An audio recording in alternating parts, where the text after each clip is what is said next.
iwo pambefu woti ngwengwe nezinde inyika yevatema izere uchinemuka nezeduka isuwate izohereka manza wapambefu miwodi tanga nezimba kumutanga chikarisane mupambefu mika wotora manza wapambefu ipapa yokazi mabhiriji wokazi izondandika zokazi zichibuda kunze kwenyika ufumi hwenyika kahoweredzwa nawo wapambefu ondo mukurumbi manza wapambefu ondoesanuka chimure.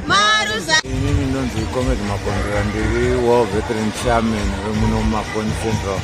Handiri kufara kuti independence yakaita iyi yakaita kuti kugadzirwe marodhi, mabridge, madams, handingati zvakawanda zvakaita kuti panyaya yekuti zvinhu zviite communication munyika.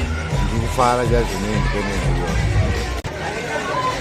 Ndodzimai chinamatira kusununguka kukoshera madzimai kazhinji nekuti madzimai kare kota takadzvanyirirwa tasingabvumi kutora zvitupa tasingaendi kuchikoro taingubva ku7 zvakanakira kuti izvozvizvi zvese takuzviita asi takuonawo munda nezita remadzimai toda kuchitenda izvozvo.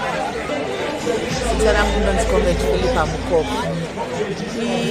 Sewe chidiki tiri kufara chose nekuwana rusununguko kunyika yedu yeZimbabwe. Zvinotikoshera nekuti takukwanisawo tanewo mukana sevechidiki kushandura life yedu through youth empowerment iri kuunzwa naPresident Mnangagwa kwatiri wechidiki. Saka toda kutenda vose vakarwira rusununguko rweZimbabwe, vanamai nanababa, vasikana nevakomana. Tinokutendai nebasa guru ramakaita.